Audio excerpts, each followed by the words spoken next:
साथियों, आपने अक्सर देखा होगा कि कई बार घर की महिलाएं अपने कीमती आभूषण और कुछ रुपए पैसे अनाज के डिब्बों में या कुछ ऐसी जगह पर छुपा कर रखती हैं जिसके बारे में किसी को कुछ भी पता नहीं होता। और बिल्कुल इसी तरह मुंबई के गोरेगांव ईस्ट की रहने वाली एक महिला ने अपने कीमती जेवरात ऐसी जगह छुपा कर रखे जिसके बारे में उनके परिवार वालों को कुछ भी नहीं पता था। लेकिन एक दिन जब महिला को अपने गहनों की जरूरत पड़ी और जैसे ही उसने उस जगह को तलाशना शुरू किया जहां पर उसने अपने गहने छुपाए थे, तो वहां पर उसे कुछ भी नहीं मिला। महिला को कुछ भी समझ में नहीं आ रहा था कि आखिर इतने सारे गहने अचानक कहां गायब हो गए। और फिर उसने बार बार याद करने की कोशिश की कि कहीं उसने गहने कहीं और तो नहीं छुपाए थे। लेकिन फिर पूरे घर की तलाशी लेने के बाद उसे यकीन हो गया कि उसके गहने चोरी हो चुके हैं। और फिर उसे अपने पति पर शक गया।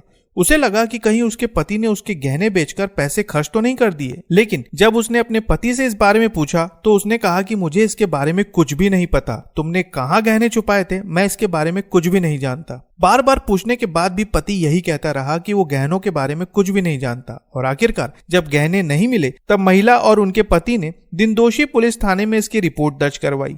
इस पूरे मामले में पुलिस ने बड़ी बारीकी से जांच की, जिसके बाद जब इस घटना का असली सच सामने आया तो पुलिस वाले भी हैरान रह गए कि आखिर कोई इतनी खतरनाक प्लानिंग कैसे कर सकता है। तो साथियों, ये पूरा मामला शुरू होता है मुंबई के गोरेगांव ईस्ट से, जहां के रहने वाले रमेश हल्दी बीएमसी के वाटर डिपार्टमेंट में काम करते थे। अब एक दिन जब वो अपने घर पहुंचे तब उनकी पत्नी उर्मिला ने सीधा उन पर इल्जाम लगाना शुरू कर दिया कि तुमने मेरे गहने चुराए हैं और पैसे खर्च कर दिए हैं।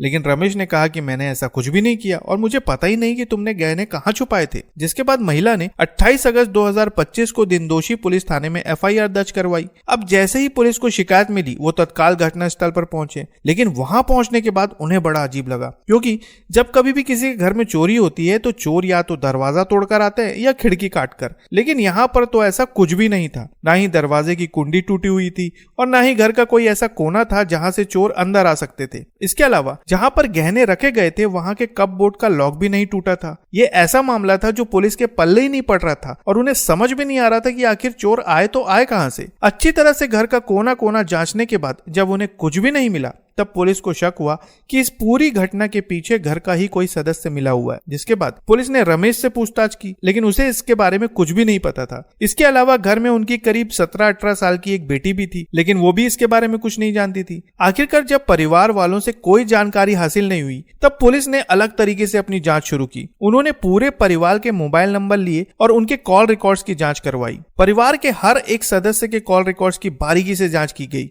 और जब पुलिस उर्मिला के कॉल रिकॉर्ड्स खंगाल रही थी तब उन्हें एक बेहद चौंकाने वाली बात पता चली। उर्मिला के कॉल रिकॉर्ड्स में एक नंबर बार बार फ्लैश कर रहा था। अक्सर उर्मिला उस नंबर पर घंटों बातें किया करती थी।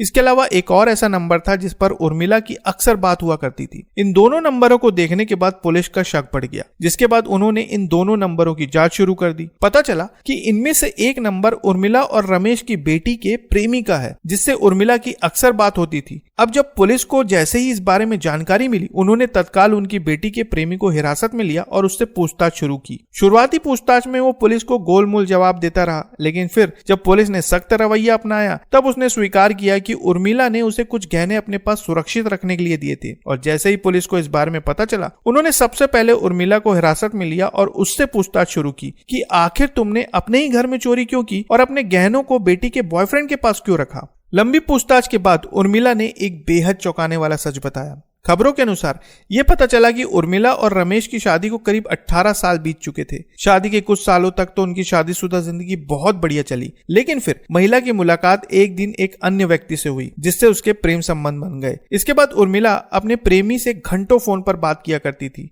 लेकिन फिर उसे अपनी बेटी के प्रेमी के बारे में पता चला, जिसके बाद उर्मिला ने अपनी बेटी के प्रेमी से भी बात करना शुरू कर दिया। और खबरों में कहा जा रहा है कि महिला का संबंध उसके साथ भी शुरू हो चुका था। लेकिन सबसे बड़ा सवाल यह था कि आखिर महिला ने अपने ही घर में चोरी क्यों की और इसके पीछे की वजह क्या थी। तब पूछताछ के दौरान पता चला कि महिला अपने प्रेमी के साथ भागने की फिराक में थी, इसलिए उसने अपने घर में ही चोरी की और फिर कुछ गहनों को बेचकर उसने 10 लाख रुपए अपने प्रेमी के अकाउंट में ट्रांसफर कर दिए। वहीं जो थोड़े बहुत गहने बचे उन गहनों को उसने अपनी बेटी के प्रेमी के पास सुरक्षित रखवा दिए। इस खुलासे के बाद पुलिस ने महिला और उनकी बेटी के बॉयफ्रेंड को गिरफ्तार करके न्यायिक हिरासत में भेज दिया है। तो साथियों, ये कहानी सिर्फ एक चोरी की नहीं है, बल्कि झूठ, छल और धोखे से बुनी गई वो साजिश थी जिसने पूरे परिवार की नींव हिला दी। एक महिला जिसने अपने ही घर को निशाना बनाया, अपने ही पति को फंसाने की कोशिश की ताकि वो अपने प्रेमी के साथ भाग सके। आज वो महिला न्याय की हिरासत में है, बेटी का बॉयफ्रेंड भी जेल की सलाखों के पीछे है और पुलिस अब उस रहस्यमयी प्रेमी की भूमिका तलाश रही है जिसके लिए ये पूरा खेल खेला गया था। सवाल यह है कि क्या कोई मोहब्बत इतनी अंधी हो सकती है कि इंसान अपने ही घर को बर्बाद कर दे? आप इस बारे में क्या सोचते हैं? कमेंट बॉक्स में जरूर बताएं और नई खबरों के लिए चैनल को सब्सक्राइब करना ना भूलें। फिर मिलते हैं साथियों बिल्कुल एक नई खबर के साथ, तब तक के लिए आपका बहुत बहुत धन्यवाद।